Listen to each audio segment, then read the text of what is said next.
What is going on, guys? Today I'm going to be talking about a topic that I came up with kind of recently and wasn't sure if I should make a video on it. I talked about it with some people in my Discord and it got a different response than I expected, actually. It wasn't really negative or positive, it was just strange.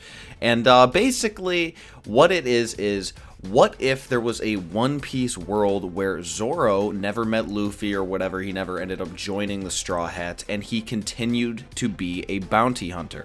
And to be completely honest, I'm not so much interested in like what Zoro would be doing, right? Like how would this affect the Straw Hats? What would Zoro be doing during all of this? What really interests me is just the idea that there could be a high-level bounty hunter in the series.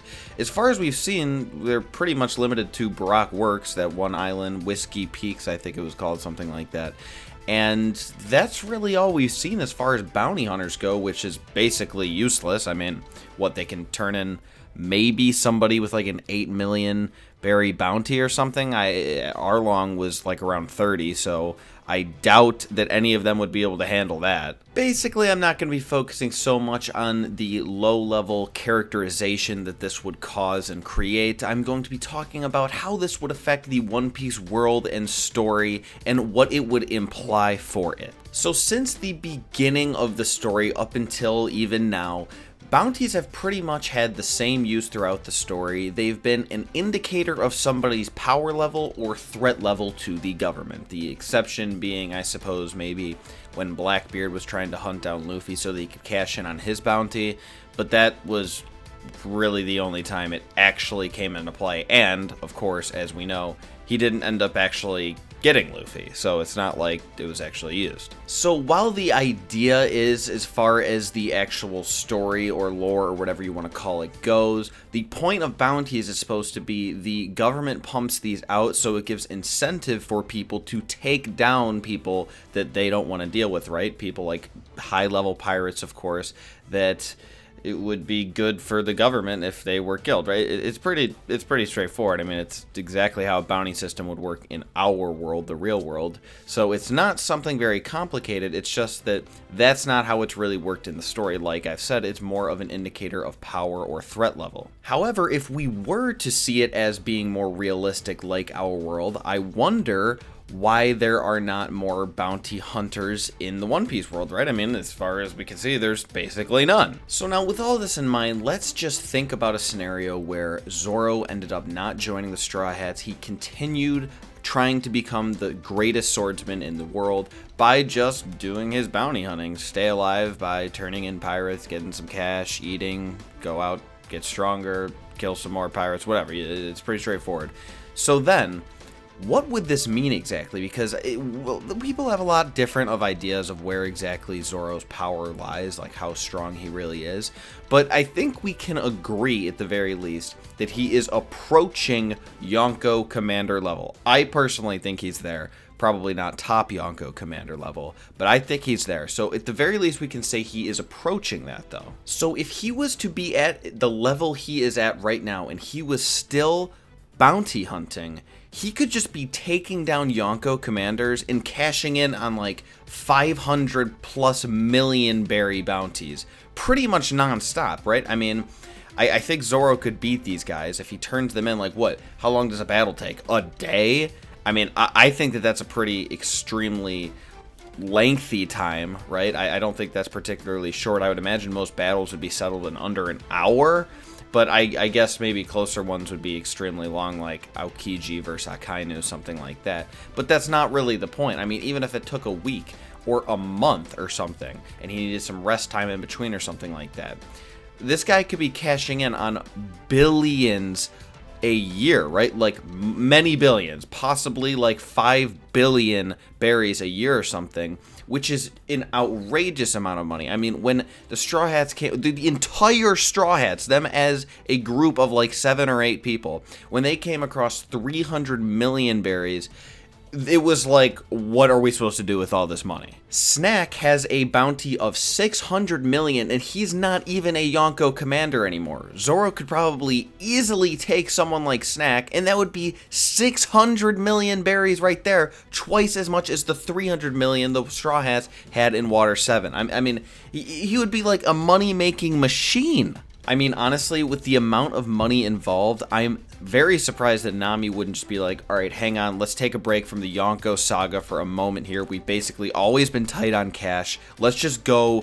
for a month or so hunting down high-level pirates. The monster trio can do it. It'll be easy. I mean, they would be sitting on probably a few billion berries worth of cash in a short period of time. Now, again, of course, obviously, that wouldn't be that simple because they can't really cash in the bounty themselves, but they could pay someone to do it for them, and like, you know, it's not like I mean, you find somebody who's considerably more weak than you and be like, all right, go take these guys' heads, get the bounty, and if the guy tries keeping it all for himself, I mean, what? Is he going to run away from the monster trio? Yeah, like, that's going to happen. Another thing I'm sure people are skeptical about is, well, okay, let's say Zoro was by himself. He was hunting down pirates. How is he just going to fight a Yonko commander? How would he get himself in this position? Now, that is a very fair question, right? Like, it's not like he can just waltz into Whole Cake Island and be like, all right, where's Cracker? I'm going to take him on. No, it's going to be a lot more difficult than that. You're probably not really going to have an opportunity to take down a Yonko commander in general. It would have to be a situation where you couldn't have really created it yourself, I would imagine. However, I mean, you could just go to like lower tier places where their bounties are still worth like over 200, 300 million berries, and then, I mean, you wouldn't be making as much per head, I suppose, but at the same time, when you're on Zoro's level and you're like basically Yonko commander level, I mean, these people are fodder to you, and they're still worth like half the price, which is an outrageous amount of money. I mean, if they're worth 300 million, that's as much money as they had in Water 7. So what are we even talking about here? I mean, just look at Dofi's executives. They were all worth like over 300 million berries, and Zoro had the easiest time ever dealing with Pika. The only reason it took him a while is because Pika was running away the entire time, and he pretty much had a devil fruit that made it ideal for running away. He never gave Zoro a hard time in any way, shape, or form. Zoro just completely fodderized him, and he was worth a decent amount of money. So it would just be so easy. I'm not faulting Oda here or anything, or saying this is some kind of plot hole, like, since there's so much incentive and it's not particularly hard to get to this level. I mean, of course, it's like you have to be in the top 0.0001% to be able to kill a Yonko commander, of course. But, I mean, as far as we've seen in One Piece, anyone can do anything. So, like, if there's this much incentive, you would think there'd be a lot more people doing it. I'm not claiming this is some bad writing or something by Oda. I just thought it was interesting, and I can understand why that wouldn't be a thing. In fact, I think it would really change the story quite dramatically if Bounty's existences were actually more realistic. I mean, again, like I just pointed out, if bounties were actually taken this way, like people really noticed the massive amount of incentive, there would be so many people just like, fuck yeah, I want to be a bounty hunter. Are you kidding me? I mean, there would be so many people that wanted to be bounty hunters just for the money. And I could see them easily getting to Yonko commander level. Like, I mean, their job is literally to go and get stronger, basically, right? By just increasing their experience in combat, and then they get paid for it. They could probably upgrade their weaponry and whatnot. I mean, it's just insane. I could see a whole business being founded upon this, right? You just start making some cash, recruiting some people who you can, like, help in some way, you know, give them equipment or something, and go out and take on some target you've given. It would be ridiculous. I seriously think the world government would end up eventually running out of people to put bounties on. I mean, imagine a situation where Mihawk was short on cash or something like that. He needed some money so he could continue living his life of doing basically nothing. He would just be like, oh, okay, I guess I gotta go kill a Yonko real quick. I mean, I don't know. Maybe he could beat a Yonko. Not really sure. At the very least, he could probably actually go into Whole Cake Island territory and take out a Yonko commander. I mean, if they, like, surrounded him and Big Mom was there, too, he could probably at least stay alive long enough dealing with Big Mom's attacks to kill a Yonko commander and then just cash in. So that would be pretty insane. I know I'm gonna get so much fucking hate for saying that. I'm really pumped for it, actually. It's been a while since I've said something, since I've given a hot take like that, as people are saying nowadays. But that's pretty much all I wanted to say about this topic. I just think it would be such an interesting world if the existence of bounties was more realistic. I'm not faulting Oda at all. I would actually prefer that he did not make it more realistic and actually have bounty hunters all the time, because I think it would completely change the story. I don't think we'd really be dealing with One Piece anymore at that point.